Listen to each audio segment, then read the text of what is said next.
मेरे class 12th NEET JEE में BSc के स्टूडेंट्स, आज हम आपके साथ बहुत इम्पॉर्टेंट टॉपिक पर वीडियो शेयर कर रहे हैं। आज का हमारा टॉपिक है EDTA लिगैंड। लिगैंड क्या होते हैं?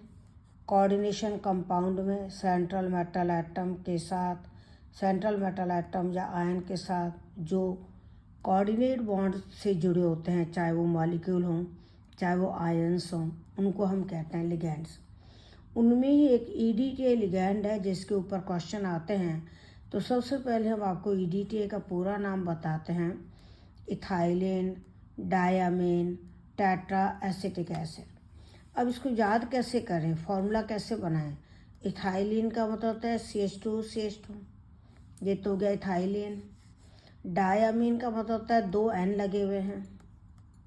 और टेट्रा एसिटिक एसिड मतलब N के जो 2 वैलेंसी बची हुई हैं उन पे CH2COH लगा दो। तो देखिए, इथाइलिन इसको बोला, डायमीन इसको बोला, टेट्रा एसिटिक एसिड इसको बोला। इसमें 4 प्रोटॉन है, इसको हम लिखते हैं H4Y, और ये 4 प्रोटॉन दे देता है तो Y-4 लिगैंड बनता है जो सेंट्रल मेटल एटम या आयन के साथ कोऑर्डिनेट बॉन्ड बनाता है। इसमें से ये 4 प्रोटॉन निकाल दो। ये 4 एसिडिक हाइड्रोजन है, 4 प्रोटॉन है, ये निकल गए, और 2 N पर लॉन पेयर ऑफ इलेक्ट्रॉन है।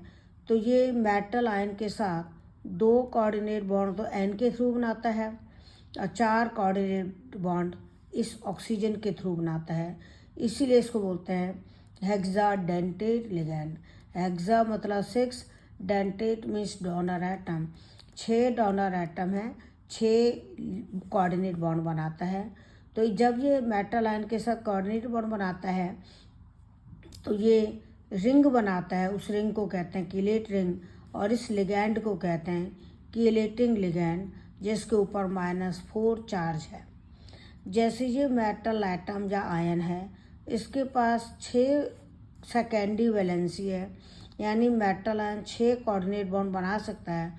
हमने 6 सेकेंडरी वैलेंसी इस तरह बनाई, 4 तो स्क्वायर के 4 कॉर्नर पर, 2 ऊपर नीचे, यानी ऑक्टाहेड्रल ज्योमेट्री में। अब इन 6 सेकेंडरी वैलेंसी से ये EDTA कैसे जुड़ेगा? 2 बॉन्ड तो N के थ्रू बनेंगे, तो 2 वैलेंसी पे तो ये N के थ्रू जुड़ गया, और फिर ये 2 CH2COO- है, एक इस वाली वैलेंसी से जुड़ गया और एक इधर वाले वैलेंसी से जुड़ गया।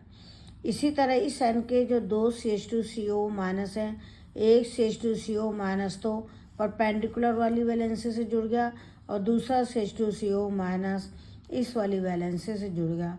तो इस तरह से इस कॉम्प्लेक्स में कितनी रिंग बनी हुई हैं? 1 2 3 4 5 5 रिंग्स हैं। हर रिंग में 5 मेंबर हैं, जैसे 1 2 3 4 5। इसी तरह इस रिंग को देखो, 1 2 3 4 5।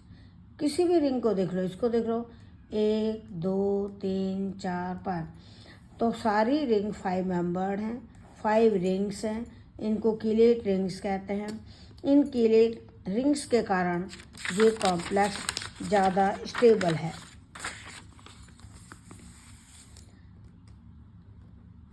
इसको फ्लेक्सीडेंटेट लिगैंड भी कहते हैं। ध्यान देना, फ्लेक्सीडेंटेट लिगैंड। क्यों? क्योंकि इसमें डोनर एटम तो 6 हैं, पर कई बार ये 6 से कम डोनर एटम को यूज करके मेटल एटम या आयन के साथ बॉन्ड बना सकता है। ये लेड पॉइजनिंग में यूज होता है। मेटल आयन की कंसंट्रेशन डिटरमिन करने के लिए भी हम इसको कॉम्प्लेक्सोमेट्रिक टाइट्रेशन में काम में लेते हैं। इसकी डेंटिसिटी या मल्टीप्लिसिटी 6 है। ये क्वेश्चन आता है कि ये कितने कोऑर्डिनेट बॉन्ड बनाता है, उसको बोलते हैं डेंटिसिटी। तो इसकी डेंटिसिटी 6 है। Calcium ion, lead ion, magnesium ion, ferrous ion, copper ion, इनके साथ ये स्टेबल पानी में सॉल्युबल कॉम्प्लेक्स बनाता है, और सॉल्युबल कॉम्प्लेक्स होने के कारण ये मेटल आयन यूरिन द्वारा एक्सक्रीट हो जाते हैं।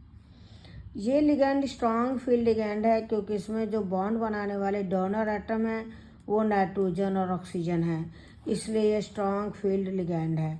क्वेश्चन आता है कि EDTA कैसा लिगैंड है, तो आप लिखोगे स्ट्रॉन्ग फील्ड लिगैंड। हेक्साडेंटेट है, ये बता दिया। इसको बॉडी में से लेड आयन और कैल्शियम आयन को रिमूव करने के लिए भी काम में लेते हैं। अगर किसी को लेड पॉइजनिंग हो या मतलब कैडमियम आयन की पॉइजनिंग हो या कैल्शियम आयन की पॉइजनिंग हो, तो उन मेटल आयन्स को हम रिमूव कर सकते हैं कॉम्प्लेक्सेस बनाकर। ये कई डिजीज जो होती है न्यूरो डिजेनरेटिव डिजीज, उनके ट्रीटमेंट में काम आता है। ये इथाइलिन डायामीन है जिसको हम कहते हैं बाइडेंटेट लिगैंड, क्योंकि ये 2 कोऑर्डिनेट बॉन्ड बनाता है एन के थ्रू, इसको EN लिखते हैं। इसमें देखिए 2 तो इथाइलिन है, 3 एन है, इसको बोलते हैं डाई इथाइलिन ट्राई अमीन। 3 नाइट्रोजन है, तीनों पे लॉन पेयर है, 3 कोऑर्डिनेट बॉन्ड बनाता है, इसको डाईईन लिखते हैं। ये ट्राइडेंटेट लिगैंड है। EDTA स्किन के अंदर पेनिट्रेट नहीं करता, स्किन के लिए सेफ है, इसीलिए ये स्किन इरिटेंट या एलर्जन नहीं होता, स्किन को एलर्जी नहीं करता, स्किन के लिए सेफ है। इसको आई ड्रॉप में यूज कर सकते हैं, कुछ फूड्स में इसको प्रिजर्वेटिव के रूप में भी यूज करते हैं, तो इसीलिए EDTA अपने लिए बहुत ज़्यादा इम्पॉर्टेंट है। अगर मेटल आयन अमोनिया के साथ कॉम्प्लेक्स बना रखा है, जैसे इसमें 6 अमोनिया जुड़े हुए हैं, EDTA से रिएक्शन करें तो 6 अमोनिया हट जाएंगे और एक EDTA 6 बॉन्ड बना लेगा और चार्ज हो जाएगा इन दोनों का सम, यानी +X - 4, और 6 अमोनिया निकल जाएंगे। क्योंकि इसमें नंबर ऑफ पार्टिकल बढ़ते हैं, तो जब भी EDTA बॉन्ड बनाएगा तो एंट्रोपी बढ़ेगी, जिससे कॉम्प्लेक्स की स्टेबिलिटी बढ़ेगी।